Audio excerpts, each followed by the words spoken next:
हाँ, तो अब देखो मेरी बात सुनो ध्यान से, आप समझे। श्रुति कटुत्व, पहले मैं थोड़ा सा एक रिपीट कर दूं। श्रुति कटुत्व होता है, कर्ण कटु शब्द होते हैं, है ना, विषयोत्कृष्टता, विचारोत्कृष्टता, दृष्टता, इस प्रकार से।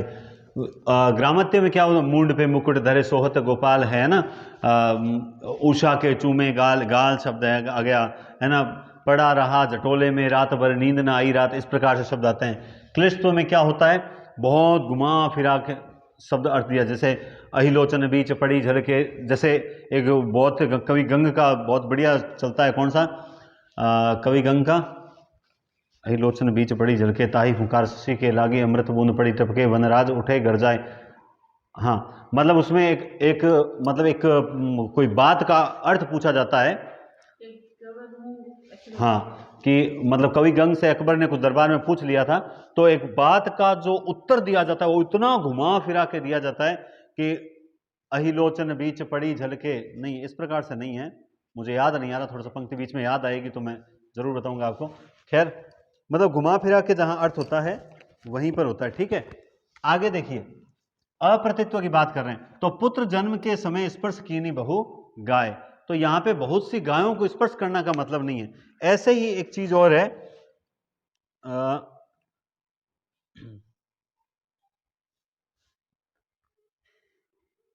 देखा है आज मैंने अचल हुआ चल, क्या है, उदाहरण है, देखा है मैंने अचल, देखा है मैंने आज, देखा है मैंने आज अचल हुआ, मैंने आज अचल हुआ, अचल हुआ चल, सिंधु संस्था विहीन, अचल हुआ चल सिंधु संस्था विहीना। आपको एक बात बताता हूं, अभी थोड़ी देर 2 मिनट रुको। देखो यहां पे ये जो सिंधु संस्था विहीन हो गया, अब संस्था विहीन समुद्र है, वो संस्था विहीन कैसे हो सकता है, आप खुद सोच के देखो। सिंधु समुद्र अब यहां संस्था का अर्थ हम कोई संस्था से ही लेते हैं, लेकिन यहां पे कहना चाहता है वो मर्यादा, कि आज समुद्र ने अपनी मर्यादाएं तोड़ दी और अपने अधिकार क्षेत्र से बाहर तक वो उसने अपना विस्तृत आकार कर लिया।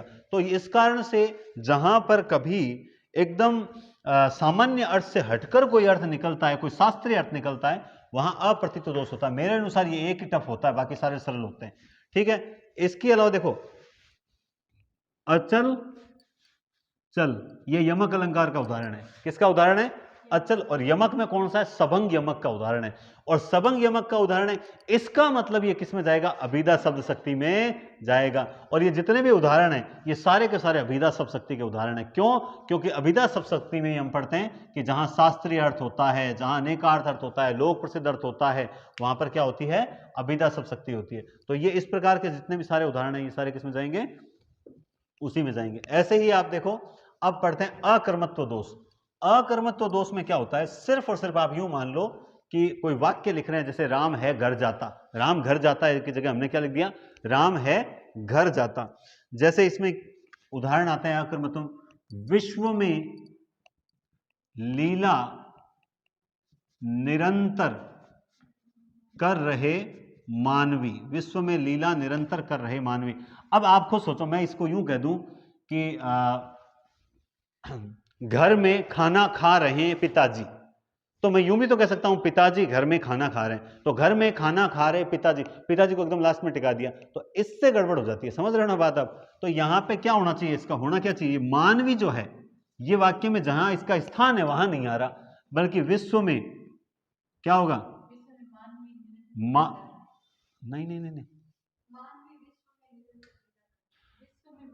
मानवी लीला, हाँ, निरंतर लीला कर रहे, ये भी तो गड़बड़ है यहाँ पे, है ना, निरंतर लीला कर रहे, लीला शब्द भी बाद में आएगा, लीला शब्द भी निरंतर के बाद में आएगा। तो इस प्रकार से गड़बड़ हो जाती है, और कुछ नहीं है। प्रभु, हाँ, वे प्रभु विश्व में निरंतर मानवी लीला कर रहे हैं, वे प्रभु विश्व में निरंतर मानवी लीला कर रहे हैं। तो पूरा क्रम जहां बिगड़ जाता है वहां अकर्मत्व दोष होता है। देखो कंफ्यूज कहां हो सकते हो, क्लिष्टत्व, अकर्मत्व और दुष्कर्मत्व, लेकिन कंफ्यूज हो गए। जैसे इसका एक और देखो, पत राखो पति राधा मेरी, अब आप जानते हैं नियमानुसार क्या होता है, राधापति मेरी होता है, लेकिन यहां क्रम बिगाड़ दिया, राधापति की जगह पति राधा कर दिया।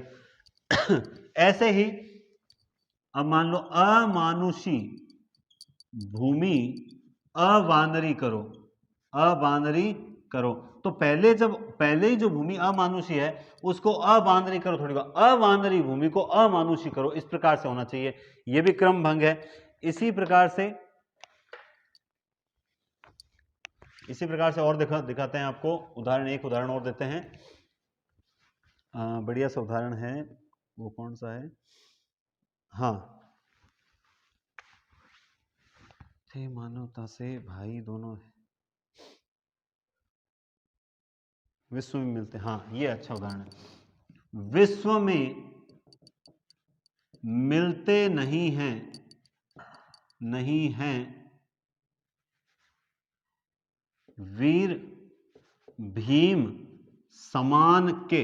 अब यहां पे देखो क्या कहना चाहिए भाई, विश्व में मिलते नहीं हैं भीम के समान वीर, यूं होना चाहिए भीम के समान वीर। लेकिन फिर भी यहां वाक्य में जब क्रम उलट पुलट दिया जाता है तो वहां अक्रमत्व दोष होता है। अब लास्ट जो है वो बहुत सरल है, दुष्क्रमत्व दोष है। दुष्क्रमत्व में क्या होता है कि जो संसार का नियम है उसे ही बदल दिया जाता है, संसार का नियम ही बदल दिया जाता है। जैसे संसार का नियम यह है कि पहले अधिक महत्व की चीज मांगी जाती है, वो नहीं मिलती तो कम महत्व की चीज मांगी जाती है। जैसे पैसे दे दो 5, पैसे दे दो 5, नहीं तो 10 ही दे दो, 10 ही दे दो, पैसे दे दो 5 नहीं तो जब आपने कहा 5 रुपए मांगे, बोला 5 रुपए तो नहीं है, काम कर तो 10 ही दे दे, तो जिसके पास 5 नहीं वो 10 कैसे दे देगा, है ना। नृप मोको है दीजिए, हे राजा मुझे घोड़े दे, अथवा मत गजेंद्र, अथवा मत गजेंद्र। हाँ, नृप मोको है दीजिए अथवा मत गजेंद्र, है ना। तो यहां पे क्या है, यहां पे ये कह रहा है पहले मुझे घोड़ा दो, घोड़ा नहीं है तो एक काम कर मुझे हाथी दे दे। अरे जिसके पास घोड़े नहीं वो हाथी कहां से दे दे, है ना।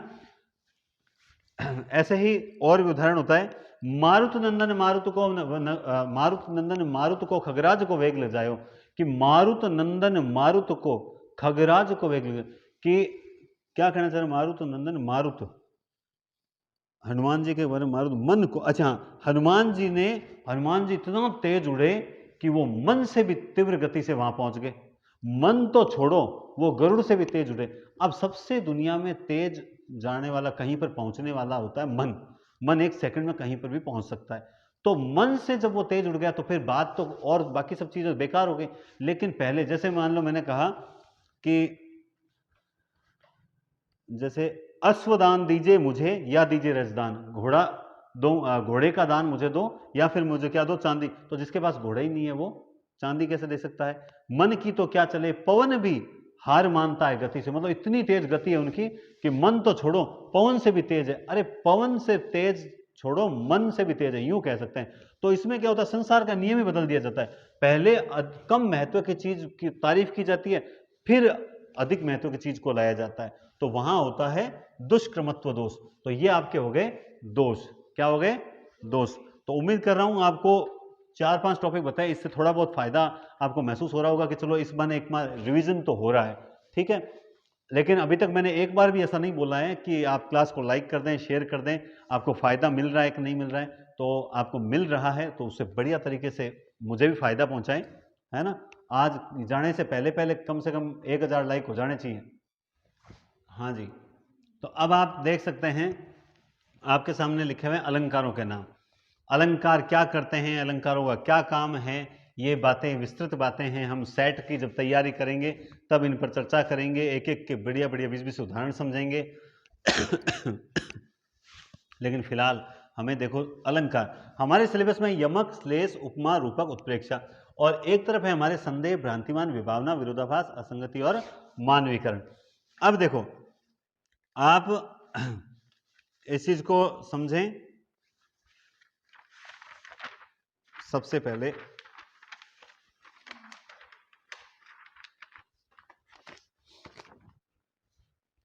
देखो सबसे पहले संदेह, संदेह में वाचक शब्द होते हैं, एक तो होता है की, दूसरा कौन सा होता है किंधो, और तीसरा कौन सा होता है अथवा और या। एक बात ध्यान रखें, इनमें से कोई शब्द अगर आपको किसी भी पंक्ति में नजर आ जाए वहां संदेह अलंकार होता है।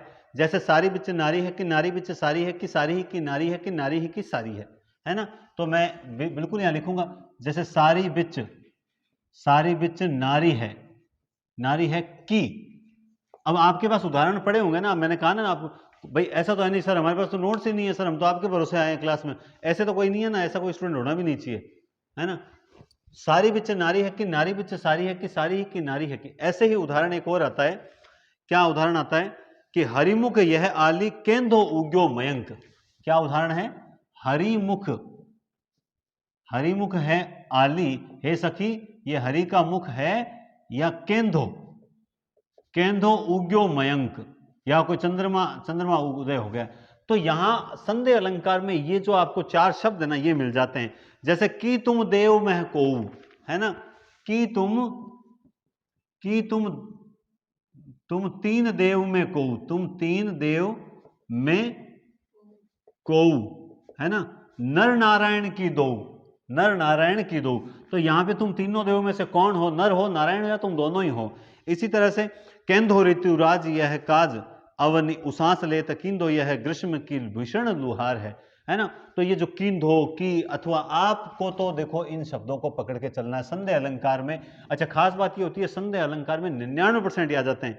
कोई जैसे कहूं मानवी यदि मैं तुझको तो वैसा संकोच कहां, कहूं दानवी तो उसमें है लावण्य की लोच कहां, वन देवी समझूं तो वह होती है भोली भाली, तुम ही बताओ अतः तुम कौन रमणी रहस्य वाली। अब इसमें ये चारों में से एक भी शब्द नहीं आया, लेकिन आप खुद सोचें ये जो उदाहरण मैंने बोला अभी, इसको मैं थोड़ा सा लिखता हूं। ये क्या कह रहा है कि कहूं मानवी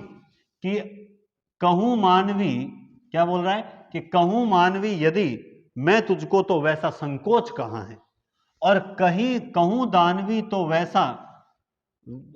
उसमें तो लावण्य की लोच कहां, वन देवी समझूं अगर मैं तुम्हें वन देवी समझूं तो वह होती है भोली भाली, तुम ही बताओ कौन हो तुम हे रमणी रहस्य वाली। तो रहस्य वाली, अब यहां पर वो कहना क्या चाह रहा है कि तुम मानवी हो या दानवी हो या वन देवी हो, तो कुल मिला के यहां पर या छिपा हुआ है। क्या है, या छिपा हुआ है, तो इस कारण से यहां पर होता है। जैसे और भी उदाहरण देखो कि है उदित पूर्णेंदु वह अथवा किसी कामिनी के वदन की बिखरी है छटा, कि वो चंद्रमा उगा हुआ है या किसी कामिनी के वदन यानी मुख की छटा, चंद्र छटा जो है वो बिखरी हुई है। तो इस प्रकार के उदाहरण जो होते हैं वो संदेह अलंकार के होते हैं। ये मैंने आपको एक बात पकड़ा दी। अब आपको देखो मैं फिर कह रहा हूं, आप इसको यूं ना सोचें कि सर थोड़ा और विस्तार से बताओ, उदाहरण लिख के बताओ, इतना आप जानते हैं कि समय नहीं, हमें समय का सदुपयोग करना है। तो जो जो चीजें बता रहा हूं उसमें से आपके पेपर सही हो जाएगा, बस इतना जानता हूं। अब मैं आपको भ्रांतिमान के बारे में ऐसी चीज बताऊंगा। देखो भ्रांतिमान अलंकार की पहचान जो होती है, इसमें आप एक बात ध्यान रखना कि जो भी उदाहरण है, एक तो जानी है ना, देखो मैं जनू वो नहीं कह रहा हूं, जानी ठीक है, जान कर ठीक है, समझी समझ ठीक है, सोच कर, देख कर ठीक है। हाँ वो तो कठिन हो जाएगा, जान कर समझी समझ, और जान मोती उनको जान। ये जो शब्द मैं आपको दिखा रहा हूं देख रहे हो ना आप, जानी जान कर समझी समझ सोच कर देख कर जान। अब आपके पास जो भी किताब जो भी नोट्स हैं उनमें जो भी भ्रांतिमान का उदाहरण लिखा हुआ है आप उसमें देख लें। मैं ये तो नहीं कह रहा मेरे नोट्स में लिखे हुए हैं, आपके पास जो भी है उसमें देख लो, ये शब्द जरूर मिलेंगे। जैसे ओस बिंदु चुग रही हंसनी मोती उनको जान, यह है भ्रांतिमान, है ना। अब मैं आपको बताऊं परिभाषा का व्याख्या करूं, पांडित्य प्रदर्शन करूं, इतना समय नहीं है, आप समझे बात को। नाक का मोती अधर की कांति से बीज दाड़िम का समझकर भ्रांति से, क्या कहा है, बीज दाड़िम का समझकर भ्रांति से। तो ये देखिए ये फिर एक शब्द आ गया। ऐसे ही जानी शाम को शाम नाच उठे वन मोर, है ना, जानी शाम को श्याम नाच उठे वन मोर। ऐसे उदाहरण और देखिए, ऐसे ही उदाहरण है कि बेसर मोती दूत झलक परी अधर पर आनी पट पहुंचती चूनो समुझी नारी निपट अज्ञानी, है ना, कि बेसर मोती की जो दूतियन चमक है वो होठों पे पड़ रही है और वो होठों को ये समझकर पूछ रही है कि होठ पर चूना लग गया है ना। ऐसे ही जैसे पाए महावर देन को नाइन बैठी आई पुनि पुनि जानी महावरी, पुनि पुनि जानी महावरी एडी मींडत जाए, है ना, एडी को महावर उसकी जो एडियां हैं वो तो वैसे ही लाल है और वो उसको महावर लगी समझकर जो है बार बार घिस रही है। तो आप देखो जैसे संदेह अलंकार में ये शब्द मिलते हैं वैसे ही भ्रांति अलंकार में इस प्रकार के शब्द आपको मिल जाएंगे। जैसे और भी है, किंसुक कलिका जानकर अली गिरता सुख चौंच पर और सुख मुख में धरता उसे जमुन का फल सोच कर। तो जानकर सोचकर इस प्रकार के जो शब्द दोस्तों आ जाए तो वहां कौन सा अलंकार कर देना, भ्रांतिमान अलंकार कर देना। इसी तरह से अगला हम चलते हैं विभावना। विभावना अलंकार जो होता है इसमें कारण के बिना कार्य होता है, जैसे इसमें भी शब्द होते हैं बिना, बिनु और रहित और बिन, ये शब्द मतलब इसमें ये बताएगा बिना कारण के ही कार्य हो रहा है। जैसे निंदक नियरे राखिए आंगन कुटी छवाए बिन पानी साबुन बिना, बिन पानी साबुन बिना निर्मल होए सुबह, बिन बिन पद चले सुने बिनु काना कर विधि कर्म करे विधि नाना, बिना हाथों के कर्म कर रहा है, बिना पैरों के चल रहा है, बिना आंखों के देख रहा है। इसी प्रकार कोटिन रुंड मुंड बिनु चलही, कोटिन रुंड मुंड बिन चली, मतलब बिना मुंह के ही वो चल रहे हैं। और देखो मुंड शब्द आ गया, मुंड शब्द आते ही ये क्या हो जाता है, ओज गुण, ये मुंड रुंड ये ओज गुण के उदाहरण है। और दोष कौन सा हो जाता है यहां पर, श्रुति कटो तो ग्रामत्य भी मुंड, मुंड शब्द आ गया तो यहां पर, लेकिन ये ऋणा है मुंड नहीं है ना, खैर छोड़ो यहां पे। तो ये बिन आ गया, बिन आते ही यहां विरोधाभास सॉरी विभावना अलंकार हो जाता है। जैसे और देखिए एक इसमें क्या होता है कार्य, मतलब अपर्याप्त कारण से भी अगर कार्य होता है ना, जैसे 200 को शिवाजी जीत्यो क्या उदाहरण है, 200 को शिवाजी जे ही 200 आदमी सो जीत्यो जंग सरदार 100,000, मतलब आपने 5 आदमियों से 50 आदमियों को जीत लिया। तो ये जो अपर्याप्त कारण से भी जब कार्य होता है तब भी वहां पर क्या होती है, विभावना होती है। लेकिन इतना डीप हमसे नहीं पूछा जाएगा, हम फर्स्ट ग्रेड कॉलेज लेक्चर का पेपर नहीं दे रहे हैं। आपको जो उदाहरण पूछा जाएगा वो यहीं से पूछा जाएगा, बिना, बिनु, बिनु रहित, इस प्रकार के उदाहरण, ठीक है ना। उसके बाद है असंगति। असंगति अलंकार बहुत सरल अलंकार है, इसमें कोई वाचक शब्द नहीं होता, इसमें एक चीज होती है अच्छा पहले विरोधाभास रह गया है ना, पहले विरोधाभास करते हैं। पहले विरोधाभास, विरोधाभास में क्या होता है, जैसे आपको विरोध का आभास लगेगा लेकिन विरोध होगा नहीं। जैसे मीठी लगे, क्या लगे मीठी, अंखियन लुणाई। तो हिसाब से यहां कहना यह चाहता है कि जो लूण या नमक होता है वो आंखों को मीठा कैसे लग सकता है, लेकिन यहां लूण की बात नहीं की गई है बल्कि किसकी बात की गई है, लावण्यता की। लावण्यता यानी सुंदरता, आंखों को जो है वो सुंदरता मीठी लगती है। ऐसे ही सुधी आए सुधी जाए, क्या है, सुधी आए और सुधी जाए, ये बहुत बढ़िया उदाहरण है, मेरी बात समझना। कुछ लोग इसको गलती से क्या कर देंगे, यमक अलंकार कर देंगे, यमक अलंकार मत कर देना।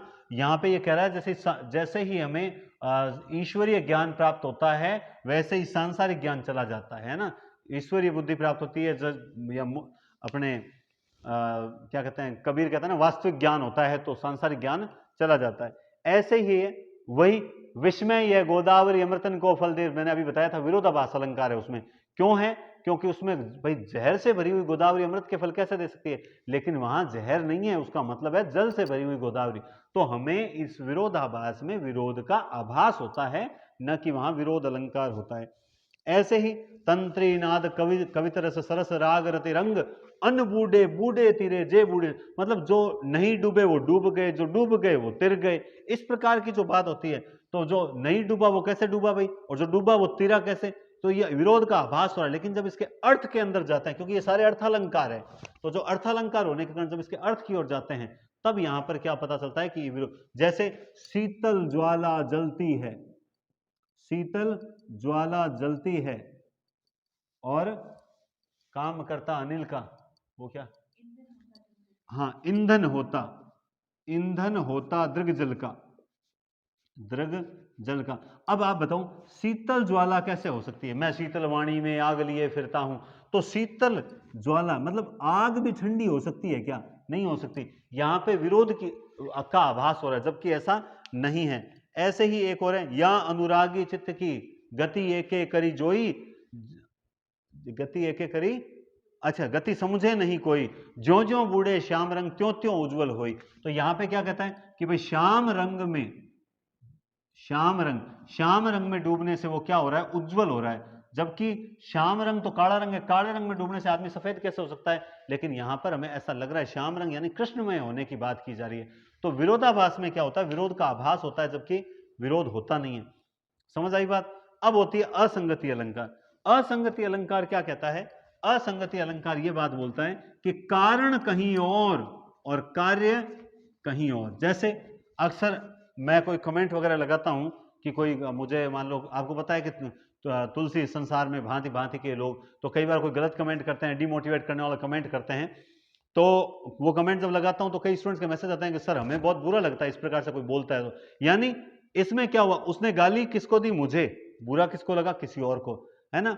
हृदय तीर मेरे और पीर रघुवीर, तीर तो आकर लगा मेरे हृदय पर और पीड़ा किसको हुई? रघुवीर को, है ना। कृष्ण जन्म, वो क्या है कृष्ण जन्म वाला? हाँ, कृष्ण जन्मे कारागार में। असंगति क्या है? कृष्ण जन्मे कारागार में, कृष्ण जन्मे कारागार में, और उत्सव हुआ, उत्सव हुआ नंदग्राम में, उत्सव हुआ नंदग्राम में। तो कृष्ण जन्मे तो कारागार में थे और उत्सव मनाया गया कहीं और। तो ये जो कारण कहीं, जैसे कारण कहीं और होता है और कार्य कहीं और किया जाता है, ठीक है, परिणाम कहीं और भुगतना पड़ता है। जैसे दसकंद ले सीता ही गयो, सीता को लेकर तो दसकंद गया यानी रावण गया, और पे गयो है विचारो समुद्र बांधियो। भाई सीता जी को लेकर तो कौन गया? दसकंद यानी रावण गया, लेकिन बांधा किसको गया? समुद्र को। काम किसी और ने किया, भुगतना किसी और को पड़ा। तो ये जो स्थिति होती है ये असंगति अलंकार की होती है। यानी असंगति नाम क्यों पड़ा कि इसमें कारण और कार्य, इसमें कारण और कार्य की संगति नहीं रहती, कारण कहीं और होता है, कार्य कहीं और होता है, इसलिए क्या होता है? असंगति अलंकार होता है। क्या होता है? असंगति अलंकार होता है। अब बात करते हैं मानवीकरण अलंकार। मानवीकरण में आप इतना ही ध्यान रखो, मानवीकरण अलंकार में क्या होता है कि मनुष्य द्वारा की जाने वाली क्रियाएं जब प्रकृति के माध्यम से की जाती है तब वहां पर क्या होता है कि मानवीकरण अलंकार। आपको इतना ही देखना है कि यार ये काम प्रकृति कैसे कर सकती है, बस इतना सोच लेना। जैसे सखी मेघ आए बन ठन संवर के, तो बादल जो है वो बन ठन संवर कर कैसे आ सकते हैं? नहीं आ सकते ना। लेकिन सखी कह रही है कि सखी मेघ आए बन ठन संवर के, तो ये काम तो मनुष्यों का है लेकिन कर रहा है। ऐसे ही आपने पढ़ा माती थाप हवा की पड़ती पेड़ों की बज रही ढोलकिया, कि जो पेड़ हैं वो ढोलक बजा रहे हैं। पेड़ ढोलक कैसे बजा सकते हैं? ऐसे ही खेत में खड़ा हरा ठिगना चना बांधे मुरेठा शीस पर, है ना। केदारनाथ जी का जो पाठ है 9वीं क्लास के अंदर, है ना, क्या कहते हैं, सरसों पास में, सरसों ने भी हाथ पीले कर लिए। सरसों हाथ पीले कैसे कर सकती है ना। अलसी हटीली, है ना, कह रही है जो छुए यह फूल दूं हृदय का दान उसको। ये इस प्रकार की बातें कैसे कह सकती है? तो ये इस प्रकार के जो मनुष्य द्वारा की जाने वाली क्रियाएं प्रकृति के माध्यम से बताई जाती है। जैसे गांव का बूढ़ा पीपल कर रहा अगुवाई, तो गांव का बूढ़ा पीपल अगुवाई कैसे कर सकता है? ऐसे ही गोपियां कहती है कि उदो मन नाही 10-20 एक हुतो सो गयो श्याम संग, तो मन श्याम के साथ कैसे जा सकता है? उदो मन नाही 10-20 एक हुतो सो गयो श्याम संग, आगे को आराधे ईश, है ना। तो ए उधो मन नाही 10-20, तो एक मन था वो भी श्याम के साथ चलकर चला गया। अब मन कैसे जा सकता है श्याम के साथ? तो इस प्रकार के उदाहरण जो होते हैं जहां कोई मनुष्य द्वारा की जाने वाली क्रियाओं को जड़ पदार्थों के द्वारा बताया जाता है, तब वहां पर क्या होता है? मानवीकरण अलंकार होता है। बस इतना ही ध्यान रख लेना तो भी आपके सही हो जाएगा। और कल जो पेपर होने वाला है, कल जो हिंदी का पेपर होने वाला है शाम 5 बजे तक, तो उस पेपर को आप बढ़िया तरीके से हल करोगे ना, कल आप स्कोर अच्छा कर लो, समझ लो आपके बेड़ा पार हो गए बस। ठीक है, आगे देखिए, अब आप हम प्रवेश करते हैं इन थोड़े से अलंकारों में, इनमें ज्यादा नहीं उलझना। सबसे पहले यमक अलंकार। यमक अलंकार आप सबको आता है। यमक अलंकार में एक जैसे दो शब्द आते हैं या एक से अधिक शब्द आते हैं, प्रत्येक बार उसका अर्थ क्या होता है, अलग अलग होता है, वहां यमक अलंकार होता है। कनक कनकते, सौगुनी, मादकता, अधिकाय, है ना, तो ये यही राग है इसकी। ठीक है, इसी तरह से हाँ, राग से गा दे तो हंसते हैं, क्योंकि अपन राग से गाते ही नहीं है, अपन पढ़ना कनक कनक तो सौगुनी मादकता अधिकाय, है ना। चलिए आगे ऐसे ही जो उदाहरण है, ऊंचे घोर मंदिर के अंदर रहने वाली, ऊंचे घोर मंदिर के अंदर रहाती है, तीन बेर खाती थी वे तीन बेर खाती है, सारंग ले सारंग गयो, सारंग बोलियो आए जे, सारंग मुख से कहे सारंग निक्षो जाए। तो बार बार सारंग शब्द आ रहा है, बार बार जो है एक शब्द आ रहा है, प्रत्येक बार उसका अर्थ अलग हो रहा है। दीपक ले दीपक चली कर दीपक की ओट, तो बार बार दीपक शब्द आ रहा है, तीनों बार उसका अर्थ अलग अलग है। सर हमें अर्थ भी बताओ, क्यों क्या करना है अर्थ का, आपके समझ आ रहा है ना। वहां अर्थ आपसे कोई नहीं पूछेगा, आपसे जो पूछेगा उतना आप बता देना कि हाँ इसमें एक शब्द दो बार है। इसमें ध्यान क्या रखना है, इसमें देखो एक चीज ध्यान रखना, इसमें एक होता है अभंग यमक और एक होता है सभंग यमक, बस ये थोड़ा सा ध्यान रखना। देखो अभंग यमक होता है ना, उसमें शब्द टूटता नहीं है। जैसे ये जो कनक कनक वाले मैंने उदाहरण बताए, इसमें कनक और कनक, इसमें आपको शब्द को तोड़ना नहीं पड़ा, और दो शब्द हैं और दोनों का अर्थ आपने अलग अलग ले लिया और अभंग हो गया। सबंग यमक में तोड़ना पड़ता है, जैसे मचलते चलते जीव, है ना। अब यहां पे एक चलते और एक चलते, समझ रहे बात आप, इस तरीके के उदाहरण आएंगे। और उदाहरण क्या है ऐसा,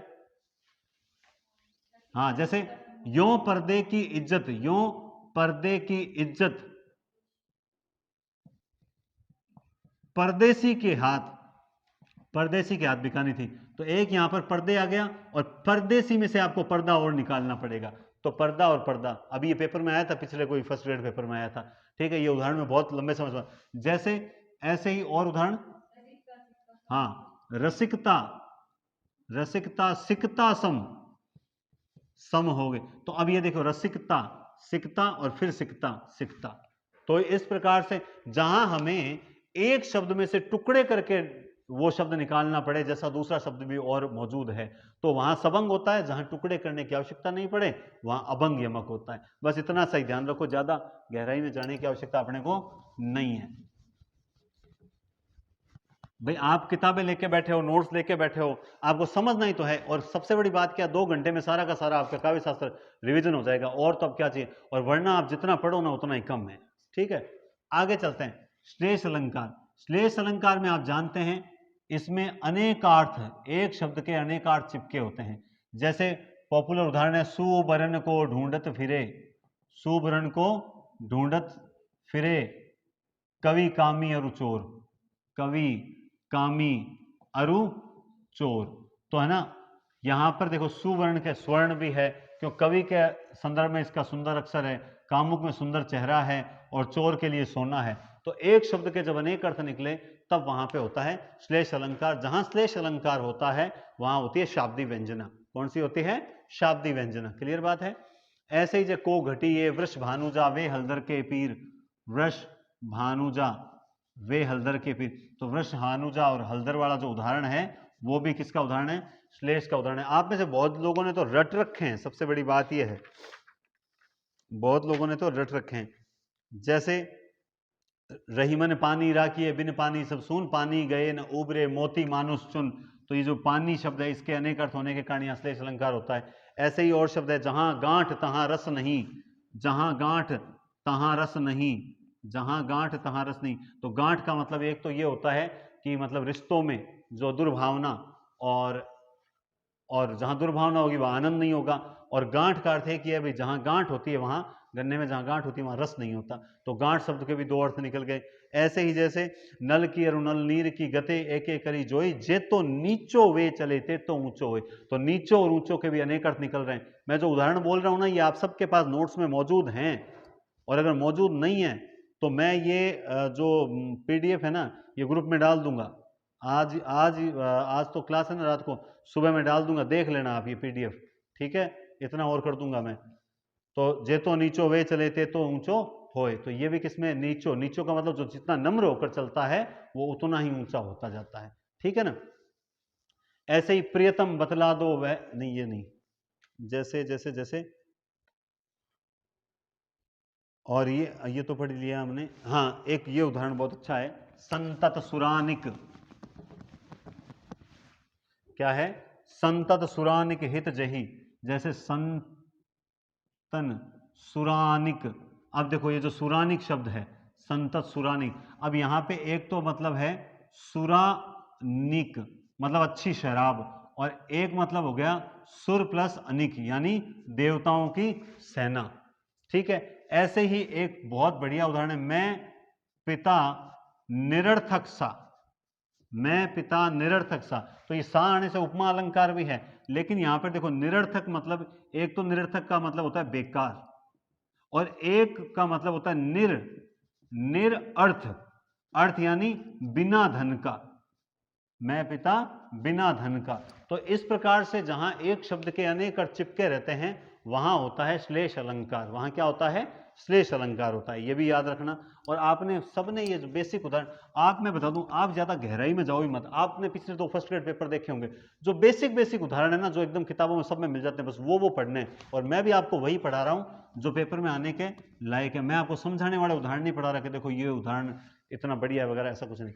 उपमा अलंकार सिंपल सी बात है, सा से सी सम सरिस, ठीक है, ठीक है। ऐसे ही लौ, सा से सी सम सरिस, और कौन सा हो जाएगा, हाँ एक दो तीन और है, इव, एक है तुल, एक है समान, ये वाचक शब्द हैं, सा से सी सम समान सरिस लौ इव तुल समान, जिम्मी रहने दो, सा से सी सम सरिस लौ इव, ये इव लिखा हुआ है, ठीक है, इव तुल और समान, ये सारे उपमा अलंकार के हैं, ये सारे क्या हैं, उपमा अलंकार के उदाहरण।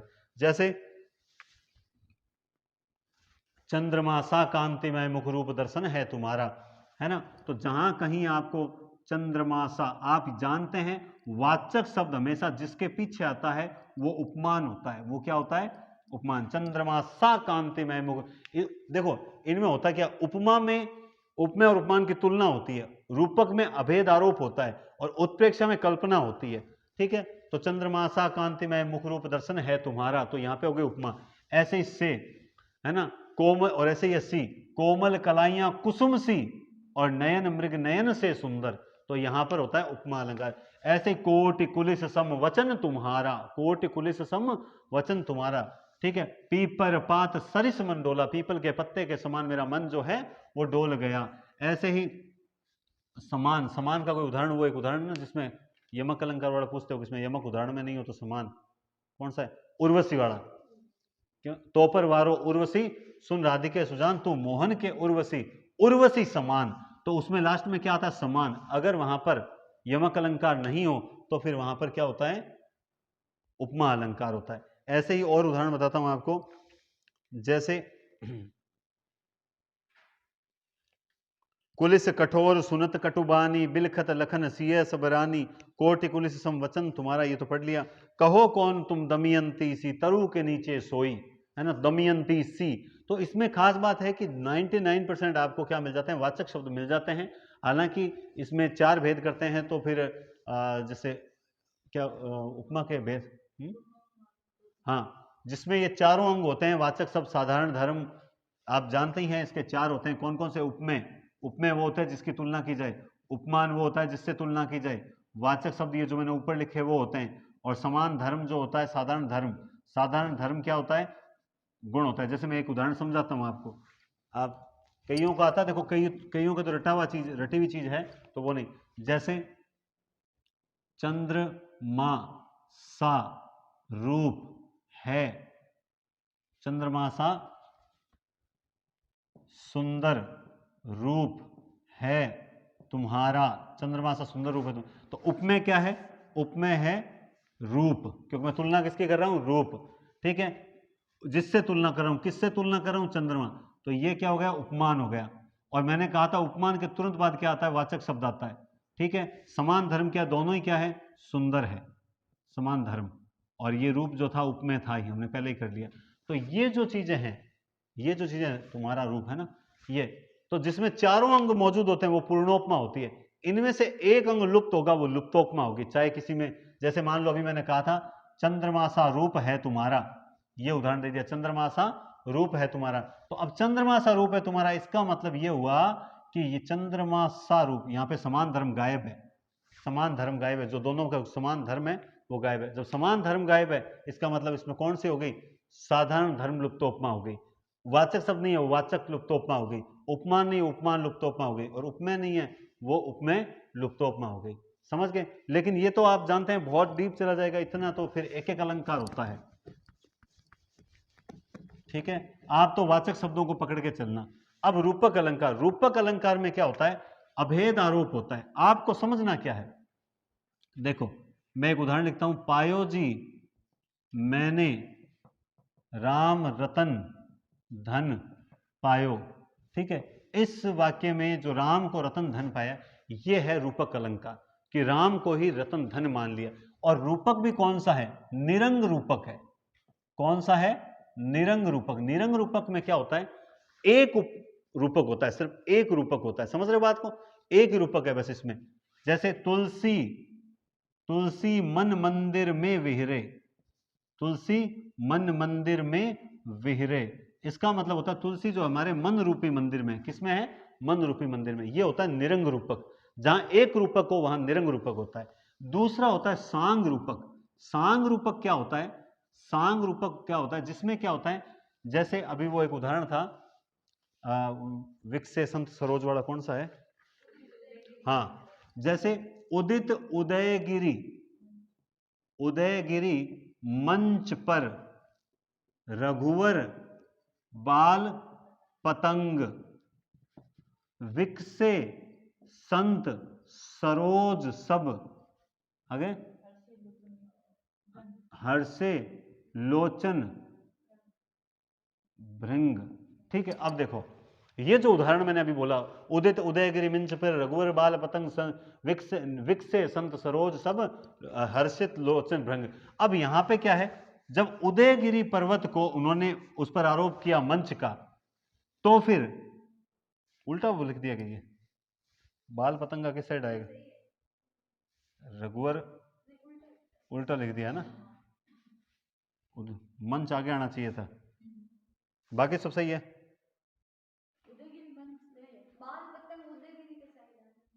हाँ चलो इसको समझ लो। देखो उदयगिरी को मंच कहा, तभी तो जो रघुवर है उसको क्या बोल दिया, बाल पतंग। क्या बोल दिया, बाल पतंग। अब जब उदयगिरी मंच है तो इस पर आरोप हो गया रूपक। फिर यहां दूसरा रूपक क्या आया, रघुवर को बाल पतंगा कह दिया। तीसरा रूपक क्या आया, संतों को क्या कह दिया, कमल के समान जो प्रसन्न है। और चौथा लोचन, भंवरों के कह दिया लोचन। समझ रहे बात, हर्षित लोचन भृंग। तो यहां पे एक साथ कई रूपक आते हैं, जैसे वो बीती विभावरी जागरी है ना, बीती विभावरी जागरी, अंबर पनघट में डूबो रही तारा घट उषा नागरी। तो बीती विभाव जागरी, अंबर अंबर को क्या बोला, पनघट। जब अंबर को पनघट बोला तो तारा को क्या बोला, घट। और तारा को घड़ा बोला तो उषा को क्या बोला, नागरी। समझ रहे हो आपको? तो एक साथ दो दो तीन तीन उपमान जब आते हैं तो वो होते हैं दोस्तों सांग रूपक। सांग रूपक का मतलब क्या होता है, स प्लस अंग, यानी अंगों सहित रूपक आता है, वो अपने अंगों सहित आता है। तो आप तो इसमें इतना ध्यान रख लेना, रूपक अलंकार आप पहचान लोगे, मुख चंद्र, चंद्रमुख, मन मंदिर, है ना, और ब्रज दूल्हा, ब्रज रूपी दूल्हा, इस प्रकार से आ जाते हैं। सबसे बड़ी बात क्या होती है इसमें, सांग और निरंग का पता कर लेना। एक साथ कई रूपक हैं वो है सांग, और एक साथ केवल एक है वो है निरंग। ये रूपक अलंकार है। अब आप कहोगे सर हम इसके ना वो और भी जो रूप है, तद्रूप रूपक वगैरह वो बताओ। देखो वो पेपर में इतना डीप नहीं पूछते हैं। और दूसरी बात है कि उसमें फिर केवल एक ही टॉपिक हो पाता है, फिर एक ग्रुप, मैंने कहा ना, फिर भेदों में चले जाने का मतलब है फिर एक ही टॉपिक होगा। समझ गए बात आप? लेकिन अपने को 2 घंटे की क्लास में काफी कुछ मैटर करना है। अब लास्ट है उत्प्रेक्षा। उत्प्रेक्षा अलंकार में आप देखो शब्द है मानो, मनो, मनु, मनहु। ठीक है, इसी तरह से जानो, जनो, जनु, जनहु, ये वाचक शब्द आते हैं। मानो, मनो, मनु, मनहु, जानो, जनो, जनु, जनहु, ये वाचक शब्द आते हैं। जैसे आप इसको, जैसे उस काल मारे क्रोध के तनु कांपने उनका लगा, मानो हवा के वेग से सोता हुआ सागर जगा। उस काल मारे क्रोध के तनु कांपने उनका लगा, मानो हवा के वेग से सोता हुआ सागर जगा। ऐसे ही एक वो आंगन है कि ताते राते चली मनो, है ना, नहीं नहीं, वो कौन सा है उत्प्रेक्षा का,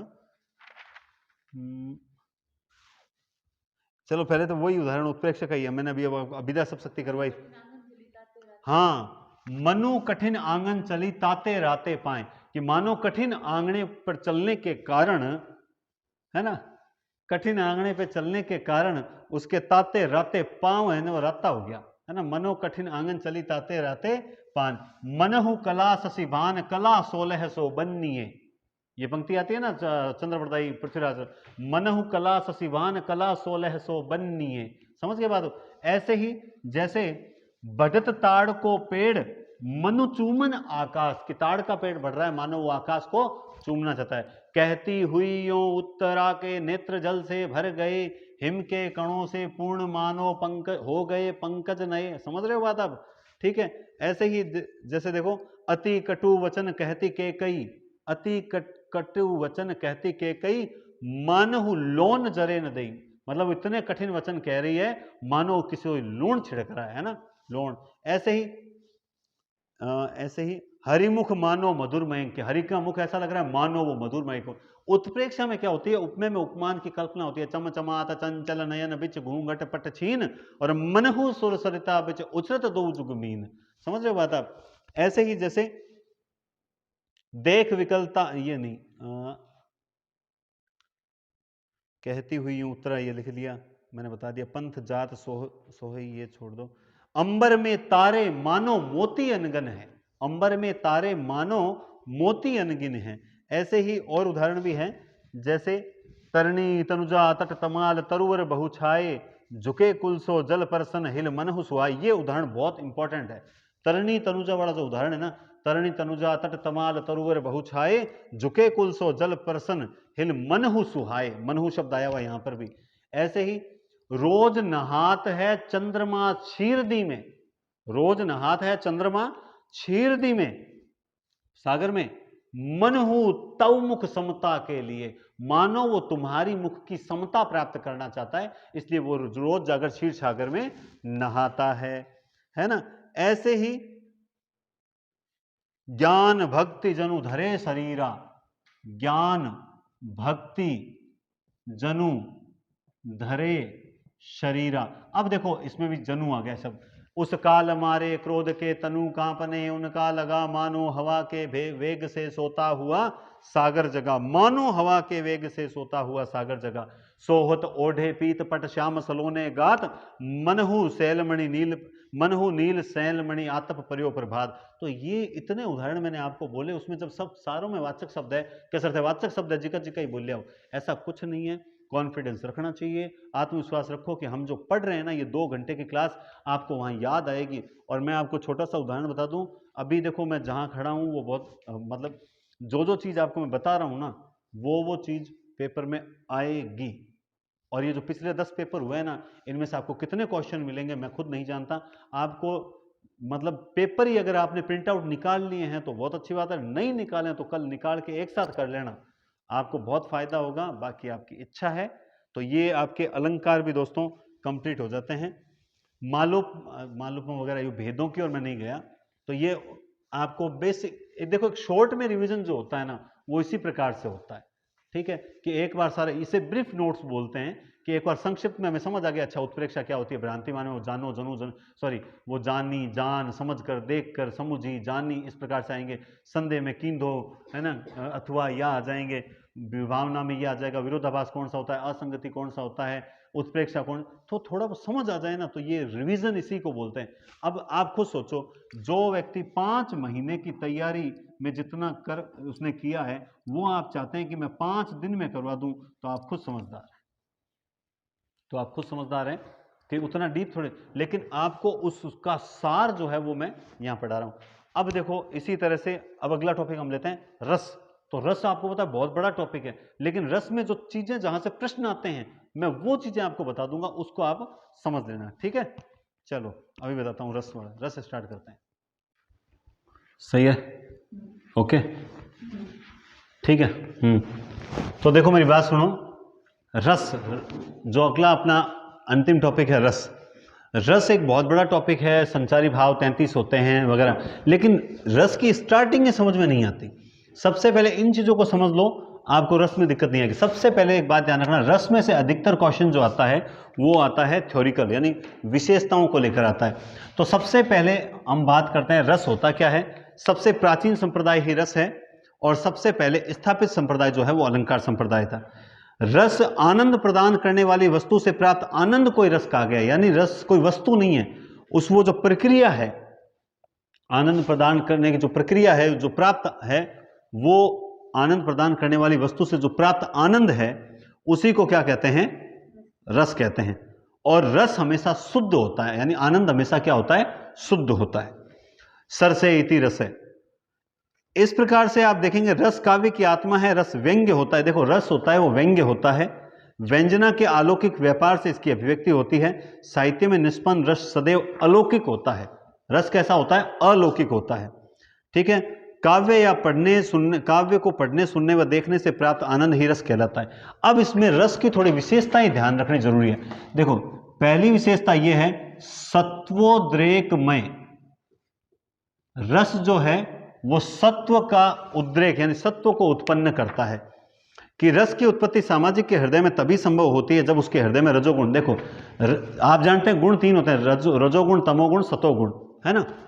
तो जो रजोगुण है और तम, यानी व्यक्ति के हृदय में जब तक मलिनता रहेगी तब तक उसके हृदय में सत्व गुण उदय नहीं होगा। तो सत्वोद्रेकमय रस जो है वो सत्वोद्रेकमय है, अर्थात वो तमोगुण रजोगुण समाप्त करके और सत्वगुण का उदय करता है। तो एक तो विशेषता हो गई ये। दूसरा, रस के टुकड़े नहीं होते साहब। रस क्या होता है, अखंड है। रस के कभी टुकड़े नहीं होते हैं। भाई रस को कोई टुकड़े थोड़ी कर सकता है कि भाई थोड़ा आनंद मैं लेता हूं थोड़ा तू ले, ऐसा नहीं हो सकता। रस जो है वो स्वप्रकाशानंद है, स्वप्रकाशानंद है, अर्थात खुद प्रज्वलित होता है। रस आप है ना, आप कह दो कि मैं तो जबरदस्ती रस लूंगा, ऐसा नहीं हो सकता।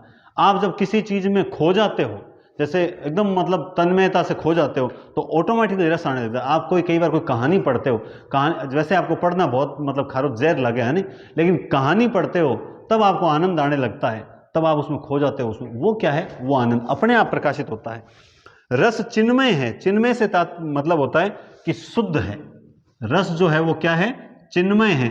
चिन्मय का मतलब एकदम शुद्ध है। रस जो है एकदम शुद्ध है।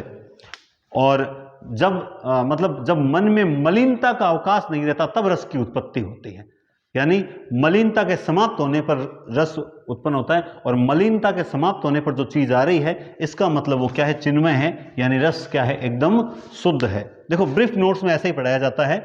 मैं आपको सोचिए, मैंने आपको 2.25-2.5 घंटे में मैंने आपको पूरा काव्य शास्त्र एक बार परिचित करवा दिया। अगला है रस ब्रह्मानंद नहीं है। एक ये बहुत इंपॉर्टेंट बात है, रस जो है ब्रह्मानंद नहीं है बल्कि ब्रह्मानंद सहोदर है। क्या है, ब्रह्मानंद सहोदर कहलाता है। रस ब्रह्मानंद नहीं है। इसका मतलब यह हुआ कि इस आनंद की स्थिति में सहृदय सामाजिक को भी अपने विषय स्पर्श नहीं कर सकते। इसके अलावा रस लोकोत्तर चमत्कारपूर्ण है और रस स्वकारा क्या है, रस, हाँ ये एक बहुत बड़ी चीज, रस जो है वो ये लिखा हुआ है कि रस अनुभूति का विषय नहीं बल्कि रस खुद अनुभूति है। ये भी एक बहुत इंपॉर्टेंट बात है कि रस जो है वो अनुभूति का विषय नहीं है कि भाई इस विषय के कारण हमें रस उत्पन्न हो रहा, नहीं, रस तो खुद अनुभूति है। समझ रहे हो, एक तो रस ब्रह्मानंद नहीं है, एक रस अनुभूति का विषय नहीं है। रस ब्रह्मानंद सहोदर है और रस खुद ही क्या है, अनुभूति है। तो रस की विशेषताएं आपने, अगर आपके पास नोट्स पड़े हैं तो आप उसमें देख लें, वरना मैं ग्रुप में डाल दूंगा ये पीडीएफ, आप उसमें से देख लेना, ठीक है। अब थोड़ा सा इसको समझते हैं। सबसे पहले विभाव। विभाव का अर्थ क्या होता है, विभाव, अनुभाव, संचारी भाव और स्थायी भाव होते हैं। विभाव का मतलब होता है कारण। रस की उत्पत्ति के जो कारण हैं वो दो प्रकार के होते हैं, आलंबन और उद्दीपन। रस की उत्पत्ति के जो कारण होते हैं, जैसे लिखा हुआ है कि कारण जिन प्रमुख कारणों से स्थायी भाव मन में जागृत होता है, उद्दीप्त होते हैं, वो विभाव कहलाते हैं। विभाव दो प्रकार के होते हैं, एक होता है आलंबन और एक होता है उद्दीपन। पहले इसे आलंबनगत समझते हैं, आलंबनगत आश्रय, आलंबनगत विषय। ठीक है, देखो आश्रय क्या होता है, क्या होता है आश्रय? जिसके मन में भाव उत्पन्न होते हैं, जिसके मन में भाव उत्पन्न हुए, जिसके मन में भाव उत्पन्न होते हैं, वो होता है आश्रय। जैसे श्री कृष्ण, में एक उदाहरण लिख देता हूं नीचे, आप समझ लेना। श्री कृष्ण के सुन वचन अर्जुन क्रोध से जलने लगे, जलने लगे।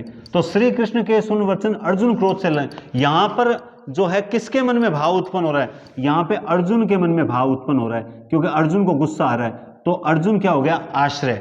तो जिसके मन में भाव उत्पन्न होता है वो होता है आश्रय। और विषय क्या होता है? जिसके कारण, जिसके कारण होता है। तो किसके कारण हो रहा है यहां पे? कृष्ण, कृष्ण। तो ये क्या है? विषय। ये क्या है? विषय होता है। श्री कृष्ण के वचन है, तो श्री कृष्ण के वचन, समझ रहे बात को? तो ये क्या हो गया? विषय हो गया। समझ गए? आश्रय जिसके मन में, जैसे मान लो किसी सुंदर वाटिका में नायक ने नायिका को देखा, तो नायक के मन में भाव उत्पन्न हुआ, तो नायक क्या है? आश्रय, और नायिका क्या है? विषय हो गई। जैसे बच्चे को देखकर माता के हृदय में वात्सल्य जागृत हुआ, तो बच्चा क्या है? विषय, और माता क्या है? आश्रय है। जिसके मन में भाव उत्पन्न होते हैं वो क्या होता है? आश्रय। जिसके कारण होते हैं वो होता है विषय। वो क्या होता है? विषय। अक्सर पूछ लेते हैं कि कोई पंक्ति देकर के इसमें आश्रय कौन है, इसमें विषय कौन है, इसमें आलंबन कौन है, इसमें उद्दीपन कौन है। ठीक है, अब बात करते हैं, जैसे और भी है, राम को रूप निहारती जानकी कंकण के नक्की। तो राम का रूप निहार कौन रही है? जानकी। तो जानकी क्या हुई? आश्रय, और राम जो है वो क्या हो गए? विषय हो गए। समझ के बाद ऐसे अब देखो फिर है उद्दीपन। उद्दीपन होता है भावों को उद्दीप्त अथवा तीव्र करने वाली चेष्टाएं, भावों को तीव्र करने वाली चेष्टाएं को उद्दीपन विभाव कहते हैं। भावों को जागृत करना, स्थायी भावों को उद्दीप्त करना। किसी सुंदर वाटिका में एकांत में शकुंतला को देखकर दुष्यंत के हृदय में रति भाव जब जागृत होता है तो वो क्या होता है? नहीं, हृदय में रति भाव जागृत होता है, इसको शॉर्ट में कैसे बताएं? सुंदर वाटिका, एकांत वातावरण, स्व की आलम्बन का चेष्टाएं कहा जाता है। माता जब अपने बच्चे को भोलेपन तुतलाने में ध्यान देती है तब उसका वात्सल्य उद्दीप्त होता है, अर्थात ये गुण बच्चे के निजी या स्वकीय हैं। अच्छा, ये बच्चे के निजी या स्वकीय हैं। समझ गए मेरी बात? हाँ, देखो आश्रय जिसके मन में भाव उत्पन्न हो रहा है, और विषय जिसके कारण उत्पन्न हो रहा है। अब ये उद्दीपन क्या होते हैं? ये जब भाव उत्पन्न हो जाते हैं तो ये उसको और भड़काने का काम करते हैं। ठीक है, जैसे नायक ने नायिका को सुंदर मान लो देखा तो उसके मन में भाव उत्पन्न हुए। अब उसके आसपास में कुछ ऐसी चीजें हैं, जो सुंदर वाटिकाएं, फूल लगे हुए हैं, चांदनी रात है, तो वो चीजें क्या है? वो उद्दीप्त कर रही है, भावों को क्या कर रही है? उद्दीप्त कर रही है। ठीक है, ये दो प्रकार के होते हैं, स्वकीय और परकीय। स्वकीय का मतलब, जैसे मान लो इसको यूं समझो, स्वकीय, स्वकीय उस विषय के खुद के होते हैं। जैसे माँ बच्चे को देखकर जो है वो अच्छा मतलब महसूस कर रही है, उसको आनंद आ रहा है, बच्चे को देखकर खुशी हो रही है, प्रसन्नता हो रही है, वात्सल्य जागृत हो रहा है। लेकिन अब बच्चा जो है वो शरीर के द्वारा कुछ ऐसी ऐसी हरकतें कर रहा है, ठीक है, कभी तो मतलब है ना एक्टिंग कर रहा है, कुछ कर रहा है, तो वो उस बच्चे के क्या है? निजी कारण हैं जो भावों को उद्दीप्त कर रहे हैं। और जब बच्चे के खिलौने आदि जो होते हैं, खिलौने, उसकी वेशभूषा, उसके कारण जब भाव उत्पन्न होते हैं तो वो क्या होते हैं? परकीय होते हैं। वो क्या होते हैं? परकीय होते हैं। स्वकीय मतलब ये विषय के खुद के, ये विषय के खुद के होते हैं, और परकीय जो होते हैं विषय की वस्तुओं के होते हैं। मोस्टली आप यूं समझ लो, विषय की जो से जुड़ी हुई जो वस्तुएं हैं उससे जो भाव उद्दीप्त होते हैं वो क्या होते हैं? परकीय होते हैं। समझ गए आप बात? ठीक है, तो ये आप समझना, विभाव होते हैं कारण, आलंबन, उद्दीपन। आलंबन आश्रय और विषय होते हैं, और ये जो क्या कहते हैं, जो विषय जो होता है ये विषयगत होते हैं, ध्यान रखना। ये जो उद्दीपन वाले होते हैं ना, ये विषयगत होते हैं, स्वकीय और परकीय। समझ गए आप बात? आप चलिए ये समझ, अगर ये समझ में आ गई है तो अच्छी बात है, आलंबन, उद्दीपन। अब देखो अनुभाव। अनुभाव जो होते हैं, ये मैंने क्यों बताया? क्योंकि यहां प्रश्न आ जाता है कि इसमें आश्रय क्या है, इसमें विषय क्या है, इस प्रकार। अब है अनुभाव। अनुभाव जो है उसको आप समझना, ये होते हैं आश्रयगत। क्या होते हैं? मोस्टली आश्रयगत होते हैं, आप इसको यूं समझे। आप जब जैसे इसी उदाहरण को देखते हैं, ये 4 प्रकार के होते हैं। कायिक यानी शरीर से संबंधित होते हैं, वाचिक वचन से संबंधित होते हैं, आहार्य वेशभूषा से संबंधित होते हैं, और सात्विक जो होते हैं 8 प्रकार के होते हैं। मैं आपको बताऊंगा इसमें से प्रश्न कैसे आता है। कायिक जो होते हैं शरीर, जैसे आप मान लो कोई उदाहरण हमने पढ़ा, बहुरी वदन लखी मातु,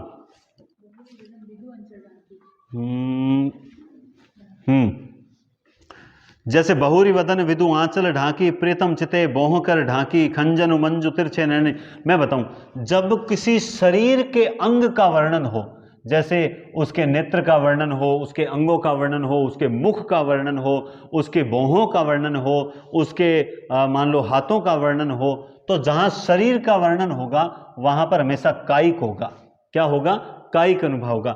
जहां वचनों का होगा, जैसे श्री कृष्ण के सुन वचन अर्जुन क्रोध से जलने लगे, तो यहां अनुभव कैसा है? यहां वाचिक अनुभव है। कैसा अनुभव होता है? ये तो विषय के वचन है, आश्रय के अनुभव, आश्रय के। नहीं, मैं वो तो ठीक है, लेकिन मतलब वचन की बात हो, जैसे उसमें आ जाएगा कि भाई जैसे वो उदाहरण ले लेते हैं, चलो। बत्रस लालच लाल की मुरली धरी लुकाए, सोह करे, सौगंध खा रही है, बोहनी हंसे, देन कहीं नट जाए। वो देने के लिए कहती है और फिर देती नहीं है, देने के लिए कहती है और देती नहीं है, तो वो देने के लिए कहती है और देती नहीं है, तो ये वचन का वाक नहीं हुआ, तो ये होता है वाचिक। जो आहार्य होता है वो होता है वेशभूषा से संबंधित। जैसे वेशभूषा से संबंधित, जैसे पाए नुपुर मंजु बाजे, कटी किंकनी की धुनि मधुराई, सांवरे अंग लसे पट पीत हिये हुल से वन माल सुहाई। तो इस प्रकार से जब आपके वेशभूषा का वर्णन होगा तो वो होता है आहार्य अनुभव। सर हम पता कैसे लगाएंगे? आप पंक्ति को 2 से 3 बार पढ़ोगे तो पता लग जाएगा इसमें वेशभूषा का वर्णन है, या कोई कुछ बोल के कह रहा है, या फिर किसी शरीर के आंख भौं नाक कान आंख किसका वर्णन है, तो वहां कायिक, वचन है तो वाचिक, आहार्य तो आहार्य। अब लास्ट में आता है सात्विक। सात्विक में आपको ये 8 याद रखने हैं। सात्विक जो होता है वो 8 प्रकार का होता है। ये याद इसलिए रखने हैं दोस्तों, क्योंकि अक्सर मैंने एक चीज नोट की है, प्रश्न आता है कि निम्न में से कौन सा सात्विक भाव है और कौन सा नहीं है। यानी वो 3 सात्विक भाव दे देते हैं, 1 संचारी भाव दे देते हैं। संचारी होते हैं 33, तो आप 33 याद नहीं कर सकते, लेकिन 8 तो याद कर सकते हो। सात्विक भाव जो होता है ना, इस पर हमारा वश नहीं रहता। जैसे मान लो श्री कृष्ण के सुन वचन अर्जुन क्रोध से जलने लगे। अब अर्जुन क्रोध से ज्यादा ही जल गए, समझ रहे हो बात को? अर्जुन क्रोध से ज्यादा जड़े और मतलब इतना गुस्सा आया कि दांत भींचकर जो है वो मतलब गुस्सा ज्यादा किया, बेहोश होकर पड़ गए, तो प्रलय हो गई। तो बेहोश हुए तो क्या वो अर्जुन का खुद पे वश था क्या? नहीं था।